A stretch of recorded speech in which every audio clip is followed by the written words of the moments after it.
Avant de commencer la vidéo, n'hésitez pas à utiliser le lien fourni dans la description pour profiter d'une offre d'hébergement chez la plateforme Hostinger et à utiliser le code promo formation vidéo pour bénéficier d'une réduction de 10% sur toute offre d'hébergement. Hostinger, c'est la plateforme idéale si vous comptez héberger votre site web ou même un ensemble de sites web, comme cette offre business que je vous présente à l'instant, qui propose toutes les fonctionnalités attendues pour l'usage et l'utilisation d'un ensemble de sites internet utilisant WordPress, que ce soit par des outils inclus comme le système d'installation automatique, l'accélération de vos sites et pour améliorer ses performances, un système bien sûr de migration automatique, un scanner de vulnérabilité et toute la gestion des mises à jour et de la mise en cache des données.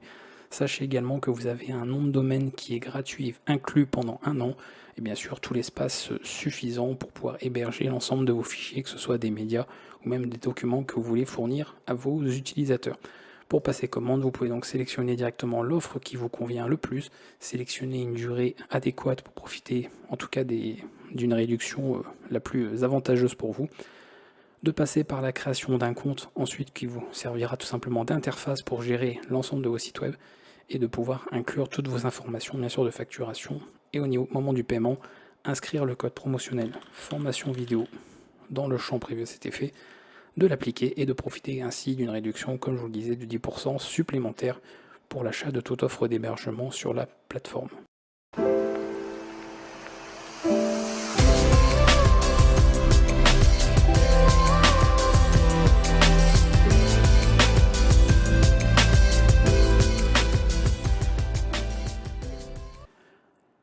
Bonjour.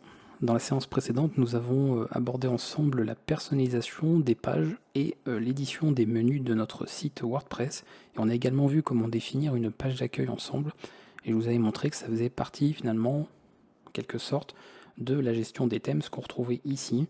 Et je vous avais notamment expliqué que la gestion des menus, la personnalisation et tout l'ensemble du paramétrage de l'interface était à faire suivant le thème que vous aviez d'activer sur votre site et que cela donc est adapté suivant le thème que vous allez utiliser. On a cette vidéo ensemble pour la voir un petit peu plus en détail la gestion de ces différents thèmes puisqu'on est entré très rapidement dans le vif du sujet. Maintenant on va voir un petit peu comment aller un peu plus loin et voir ce qu'on peut faire aussi avec les thèmes qui sont disponibles et l'installation éventuellement de thèmes supplémentaires, proposer comme ça d'autres fonctionnalités qui seront offertes par WordPress pour voir comment gérer tout cet ensemble finalement au niveau de ce système de gestion de contenu. D'abord, petite parenthèse, finalement, qu'est-ce qu'un thème? Peut-être un peu préciser aussi sur un thème. Donc si on vient ici, qu'on retourne sur notre interface, le thème c'est tout simplement l'aspect visuel de votre site. C'est l'ensemble des interfaces qui seront visibles à l'utilisateur final et qui vont composer les différentes pages de votre site par exemple. Donc on va retrouver différentes pages, que ce soit ici, ce qui a servi de page d'accueil, ce qu'on avait fait ce paramétrage précédemment, la page des articles, donc ici le fameux blog, ou n'importe quelle autre page de contact, une bio ici, ou la page qu'on avait donc écrite à part. Tous ces composants font partie du thème qui avait été ici installé et qui est activé sur notre configuration. Donc si je reviens dans Apparence et que je vais dans Thème, nous avons ici le thème donc Hostinger, donc un thème de blog, qui est installé et qui propose un petit peu tout ce paramétrage. On avait regardé rapidement dans la séance précédente la gestion des menus, donc tout était activable ici, et la personnalisation c'est également accessible via ce bouton. Donc je rappelle, quand on revient ici, en fait le fait de cliquer sur personnaliser, c'est comme cliquer sur personnaliser ici, et ça revient sinon à passer par l'édition des menus et ensuite passer ici sur gérer avec la prévisualisation en direct, c'est ce que nous avions fait précédemment. Au niveau des menus, on peut retrouver d'autres raccourcis pour paramétrer un peu tout ça, avec d'autres fonctionnalités qui sont plus ou moins liées, bien sûr, à l'apparence de votre site, que ce soit par exemple ici les différents articles qu'on va vouloir afficher, les différents liens et notamment les catégories, chose qu'on avait abordé dans d'autres séances sur le cours. Les emplacements aussi, qui sont des parties qu'on a pu gérer, qu'on retrouve à nouveau sur ce site. Vous voyez qu'on a différents blocs, différentes sections au niveau de notre mise en page, et tout ceci est paramétrable. Donc vous l'avez compris, le thème en lui-même est quand même fortement lié ensuite à la personnalisation de vos pages, à la personnalisation des menus que vous allez mettre et des liens, y compris sur votre site. L'un ne peut pas fonctionner sans l'autre, puisque l'un en fait s'applique et s'injecte directement sur l'apparence du site, le visuel, c'est-à-dire le thème que vous avez installé et activé. On va entrer un petit peu plus dans le détail au niveau de la gestion de ces différents thèmes. Jusqu'à présent, on était passé par un thème ici. Je vous avais proposé le thème Hostinger pour ceux parmi vous en tout cas qui ont souscrit une offre d'hébergement chez eux, pour avoir la possibilité en tout cas de trouver ce thème. de pouvoir l'activer et ensuite de voir ensemble au niveau du cours comment cela se configure. Si nous voulons travailler avec d'autres thèmes, parce qu'on pourrait très bien travailler avec des thèmes différents d'ailleurs suivant des pages, on n'est pas obligé de garder le même, on pourrait passer par la section d'ajout de thèmes et on va retrouver le dépôt officiel de WordPress, donc un ensemble de thèmes qui sont disponibles, qui sont gratuits ici et qui sont compatibles, c'est important, avec la licence de WordPress. C'est-à-dire que tout ce qui est propre aux autorisations fournies par la licence de WordPress que vous utilisez est compatible avec la licence des thèmes. Pourquoi je parle de licence? Parce que certaines, par exemple, selon les licences qui peuvent être appliquées, on pourrait vous autoriser un usage strictement personnel, mais ne pas vous autoriser, par exemple, à utiliser un thème sur un site commercial dans lequel vous vendez des produits, par exemple, ou proposer d'autres contraintes ou d'autres, en tout cas, permissions ou non, suivant, par rapport aux thèmes qui sont proposés, par rapport aux contributeurs et aux personnes, en tout cas, qui développent et qui construisent ces différents thèmes. Ici, on remarque que sur l'interface d'ajout de thème, on en a un peu plus de 6270, donc comprenez que vous avez quand même un large choix. Je rappelle qu'ici, ce sont principalement des thèmes gratuits, donc on a vraiment du choix, et on retrouve comme ça tout un ensemble d'interfaces. Et ce qui est intéressant un petit peu, c'est tout l'ensemble des filtres qu'on va pouvoir appliquer. Les thèmes populaires, je pense que c'est assez classique, c'est les thèmes qui sont un peu plus mis en avant, qu'on va retrouver aussi. Si vous voulez vérifier les thèmes qui ont été ajoutés plus récemment, vous avez donc les thèmes ajoutés, donc les derniers en date. Vous avez ensuite des thèmes basés sur des blocs. Donc les thèmes basés sur des blocs, c'est un cas particulier. C'est-à-dire que vous avez le système de thèmes dit classique, d'accord, qu'on connaît bien, avec l'utilisation comme ça de widgets et les interfaces, comment on les configure, et avec un fonctionnement, on va dire, un peu plus moderne, en tout cas un peu plus nouveau sur WordPress, vous pouvez profiter de thèmes basés sur des blocs. Et là où c'est intéressant, surtout pour les gens parmi vous qui ne seraient pas des développeurs, qui seraient plus au contraire des infographistes ou des intégrateurs web, c'est d'avoir tous les éléments de votre site web intégrés dans des blocs de contenu. Que ce soit la bannière, voilà, en tête, les menus navigation, que ce soit le pied de page, que ce soit par exemple la partie ici avec les bandeaux, que ce soit d'autres modules éventuellement intégrés, tout est intégré sous forme de blocs. Donc après, c'est que du visuel, vous pourrez personnaliser, déplacer, modifier les blocs comme vous l'entendez via l'interface de WordPress bien évidemment, et ça offre bien sûr des perspectives de personnalisation beaucoup plus poussées à ce niveau-là. A l'inverse, sur un thème plus classique, on sera amené, si on va faire des modifications, peut-être à passer par du code. Donc là, ça concernerait plutôt des développeurs à ce moment-là, et moins des graphistes, par exemple, qui iraient faire des modifications directement visuelles via une interface graphique. Donc vous avez comme ça d'autres possibilités ici. Vous pourrez toujours ajouter des formulaires, des thèmes en favoris, si jamais vous voulez garder des thèmes sous la main au cas où. Et bien sûr, utiliser tout un système de filtres, comme vous voyez, qui est suffisamment complet, avec différentes catégories. Ce qui est intéressant, déjà, c'est la thématique. Si vous cherchez une thématique particulière de thème, suivant bien sûr le type de site et l'audience que vous visez, vous pouvez utiliser ces filtres-là. La partie fonctionnalité.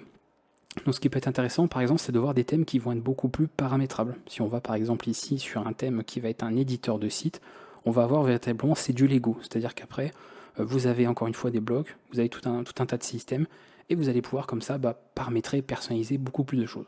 Sachez qu'ici, au niveau donc de la section apparence qu'on retrouve ici sur le panneau de gauche, vous aurez plus ou moins de menus disponibles suivant le thème qui est actuellement actif, en tout cas qui sont installés. Donc vous aurez par exemple un éditeur complet donc au niveau graphique, vous aurez peut-être des menus ici personnalisables, vous aurez une personnalisation plus globale, que ce soit pour les couleurs, pour les liens, pour par exemple la génération automatique de certaines pages, avec intelligence artificielle ou non d'ailleurs. Donc on a vraiment tout un tas de paramètres qui sont disponibles et possibles. Donc c'est tout ce qui va concerner finalement cette partie-là, sur les fonctionnalités. Et la mise en page, c'est écrit dessus, je n'ai pas besoin de vous le détailler, c'est suivant le type de site que vous voulez, une colonne, deux colonnes, si vous voulez un site avec des panneaux des deux côtés, et ainsi de suite. Donc suivant bien sûr, pareil, les supports sur lesquels vous voulez proposer votre site internet. Sachez aussi que suivant les sites, vous aurez une interface ou non qui est adaptative, c'est-à-dire suivant les résolutions, vous pourrez trouver des thèmes qui ont une résolution qui va s'adapter selon si la personne qui le consulte est sur un ordinateur, donc une grande résolution, plutôt sur une tablette, un smartphone, etc. Et peut-être des sites plus anciens, mais je pense que ça se fait quand même de plus en plus rare, qui eux auront une seule et même résolution. Et là, forcément, c'est pas adaptatif, on va dire, mais je pense que ça doit plus beaucoup exister dans tous les cas, maintenant que c'est un petit peu démocratisé l'usage de multiples résolutions et de multiples supports. Donc on peut prendre un petit peu tout ça en compte.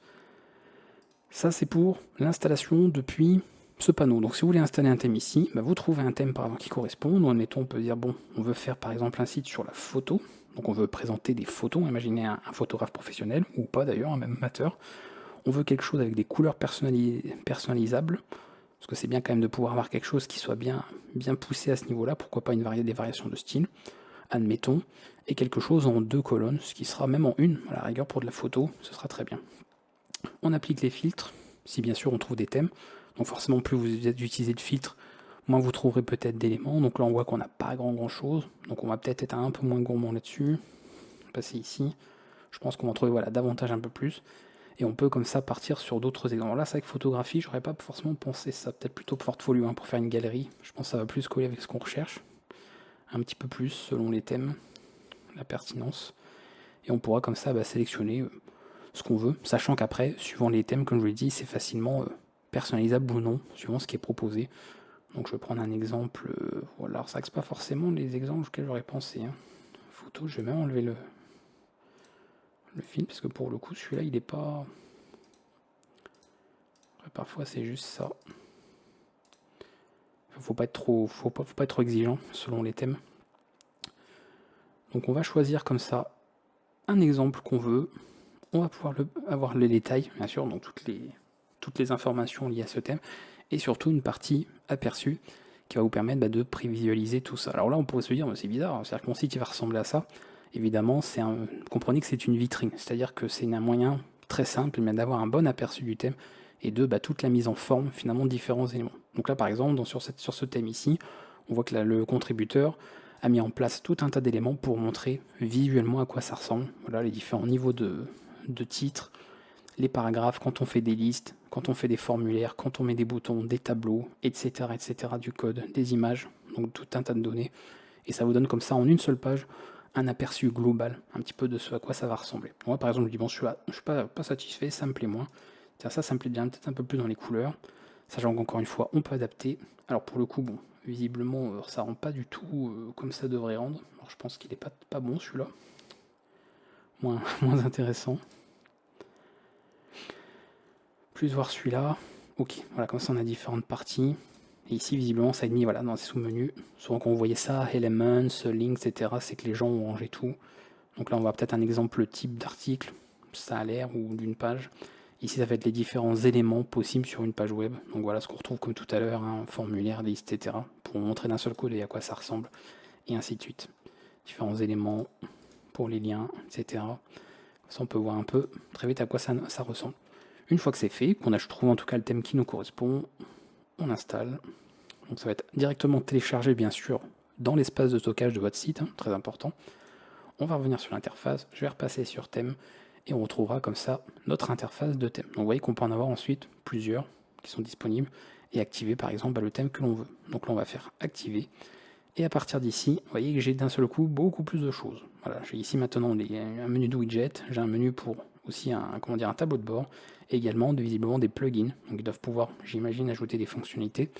Et ça, c'est suivant à voir. Alors parfois, vous avez des thèmes qui sont gratuits, sachez-le, mais pour avoir des options supplémentaires, vous devez payer. Donc ça dépend bien sûr des thèmes que vous utilisez. Certains proposent une version dite light, on va dire, plus légère. Et après, si vous voulez davantage de fonctionnalités, le thème en question est payant. Donc ça, c'est à voir. Ici, si je vais sur personnaliser, vous allez voir que l'interface personnalisation, on retrouve certains on va dire, certaines sections, certains menus, comme on l'avait vu dans la séance précédente. Mais bien sûr, ça va différer ensuite d'un thème à l'autre. On va avoir plus ou moins de possibilités. Comme ça, on ne l'avait pas sur l'autre menu. Et vous voyez que là, on a d'autres cas, en fait, voilà, d'autres paramètres qui peuvent être réglés. Peut-être même les couleurs, il faudrait voir. Au niveau de la personnalisation, par exemple, si on peut changer parfois certaines couleurs globales au niveau du site, là on voit que les widgets sont directement réglables ici. Donc on peut régler comme ça différents contenus. Donc vraiment ça, c'est le point dont je vous parlais dans la séance précédente, c'est qu'on ne pourra pas faire une vidéo pour vous expliquer précisément de manière globale comment personnaliser un thème, puisque tout peut changer d'un thème à l'autre. Donc il faudrait que je fasse autant de vidéos qu'il y a de thèmes. Vous avez vu, plus de 6000 thèmes, plus de 6700, on va peut-être éviter. En tout cas, vous avez compris, plus de 6200 d'ailleurs, mais vous avez compris qu'il fallait adapter suivant ce que vous avez, mais au moins ça vous laisse du choix. Donc ça, c'est l'installation possible via l'interface, via le dépôt officiel de WordPress. Vous pouvez aussi passer par une installation via Archive. Donc ça arrive très souvent, ou plus souvent en tout cas, lorsque vous achetez des thèmes, parce que oui, tout n'est pas gratuit dans la vie.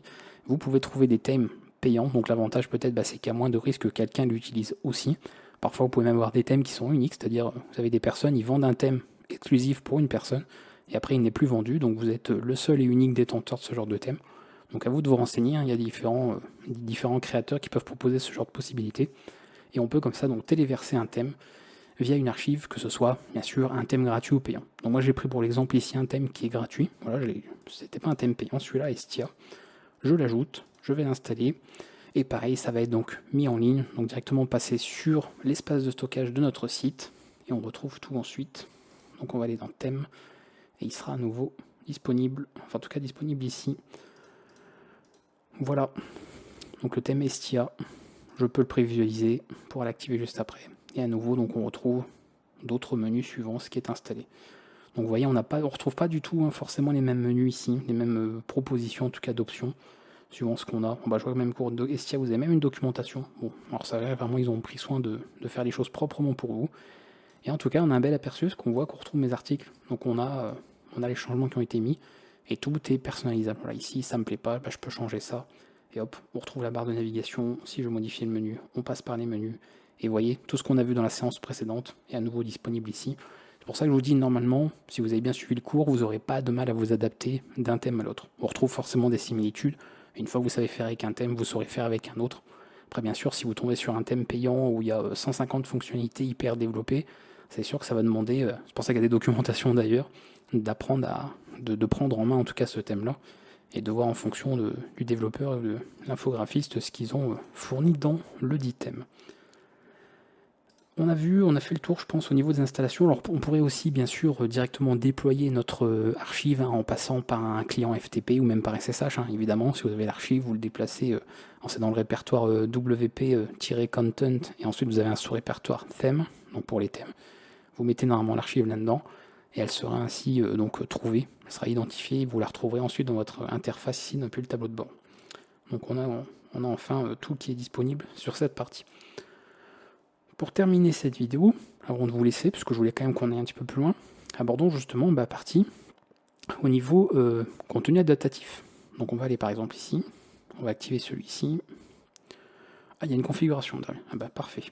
Bon, moi celui-là, si vous voulez, voilà, vous pouvez chercher sur internet le thème WordPress Estia. Comme ça, vous pourrez utiliser le même que la vidéo si ça vous intéresse ici.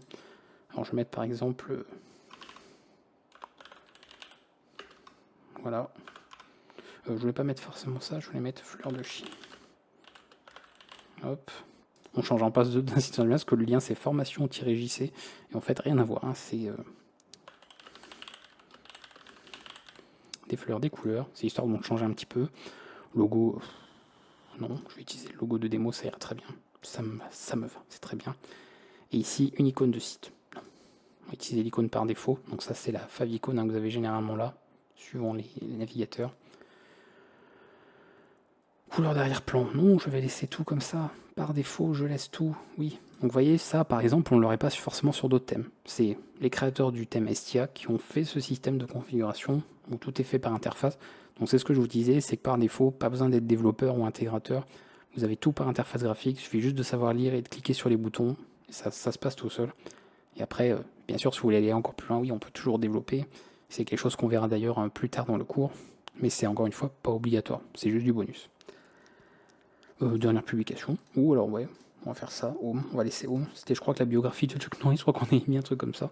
Et après, bon là on vous propose, oui, si vous voulez éventuellement installer des extensions supplémentaires, moi je vais rien mettre. On va aller, je suis obligé de... Bon, on va laisser pour les thèmes, d'accord. Très bien, bon, c'est gratuit, on nous dit it's free, mais ce que je vous disais, il peut y avoir d'autres thèmes qui vous proposeront ce genre d'options, et dès que vous les sélectionnez, hop, il faut payer. Oui, c'est tout bon. On va laisser ça comme ça. Et merci, c'est génial. Vous avez tout fini, super. Ah, c'est peut-être l'assistant de configuration, c'est pas ce à quoi je pensais. Si, c'est bon, très bien. Donc là, le site a changé de nom. Voilà. Donc vous voyez, cette fois-ci, c'est déployé, et c'est déployé sur le site live. On n'est pas sur de la prévisualisation. Ça a bien été appliqué, enregistré. Donc là, on est sur un thème déjà beaucoup plus complet que le précédent. On pourrait paramétrer beaucoup plus de choses. On retrouve la biographie légendaire du roi Chuck Norris, toujours présente. On a fait ça dans la séance précédente. Et à nouveau les différentes pages, bien sûr, qui sont gérées différemment suivant le contenu qu'on a. Donc là, comme le contenu ici, le thème a changé, vous voyez, il faudra éventuellement recréer une page spécifique pour ça. Ça c'est le système d'articles, donc lui est toujours disponible, pas de souci. Mais il faudra bien sûr adapter. Donc comme ça on peut avoir vraiment quelque chose de personnalisable ici. Donc là, en l'occurrence, si je reviens ici, personnalisation, je vous disais pour terminer un petit peu cette séance qu'il faudra parfois gérer un petit peu la partie adaptative. Alors si vous ne le savez pas, c'est que c'est bien, parce que je ne peux pas partir du principe forcément que c'est su pour tout le monde. Au niveau adaptatif, par exemple quand vous êtes sur votre site, quel que soit le navigateur, ça les développeurs web normalement le savent, on peut visualiser le site comme si nous étions sur une autre résolution, c'est-à-dire sur un smartphone ou une tablette. On peut directement, en passant par un clic droit en faisant inspecter, donc ça ouvre un inspecteur tout simplement d'éléments. Normalement c'est disponible sur tous les navigateurs web, pas de souci. Et à partir de là, vous avez très souvent une icône ici pour pouvoir basculer, vous voyez, d'une résolution à l'autre. Donc si je fais ça, hop, je bascule en mode mobile. Et l'avantage, ça me permet d'avoir l'aperçu tel qu'il est. Si le site est adaptatif, là visiblement c'est le cas, vous voyez que l'interface elle s'est adaptée ici au mode mobile. Donc selon la résolution qu'on a, donc on n'a plus du tout la même interface, et c'est un très bon moyen de tester votre site également, pas en tant que développeur ici, mais en tant que créateur de site WordPress, et de voir si tout est conforme finalement à vos besoins par rapport à l'interface que vous voulez fournir à vos utilisateurs. Si vous voulez quelque chose qui est propre à certains modèles, vous pouvez retrouver ça généralement. Voilà, là par exemple, on peut retrouver certains modèles prédéfinis ou même en créer un nous-mêmes. Si vous avez des résolutions, pour vous dire, voilà, sur un S20+, donc Samsung, ça donnerait plutôt quelque chose comme ça, et ainsi de suite. Donc sur un iPhone, j'imagine qu'il y en a, voilà. Donc on peut adapter pour voir, parce que vous voyez qu'il y a des paramètres qui peuvent éventuellement changer. Donc ça c'est pratique, très pratique, parce que justement, vous allez pouvoir paramétrer beaucoup de choses au niveau des différents éléments que vous avez. Donc c'est bien d'avoir tout ça, et de voir un peu les différents, les différentes options qui sont disponibles. Ah bah tiens, je voyais les versions pro. Donc effectivement, là, il y a une version payante de Stem, ce qui, j'aurais été surpris du contraire, pour être honnête. C'est déjà bien fourni, mais généralement, c'est aussi pour proposer des versions avec davantage de fonctionnalités. Et comme ça, vous allez pouvoir ajouter des options. Donc parfois, il se peut, pareil, suivant les thèmes, je ne peux pas vous faire quelque chose qui fonctionne à tous les coups et qui est vrai pour tous les thèmes qui existent dans le monde. Quand vous pouvez modifier votre page, suivant bien sûr les intégrations que vous voulez faire, et bien parfois vous pouvez gérer, d'accord, les différentes dispositions. C'est-à-dire que vous allez avoir par exemple des paramètres, vous allez pouvoir donc gérer vos résolutions, et l'outil vous proposera, donc là je vais l'enlever parce que ça nous concerne plus. On va l'enlever ici.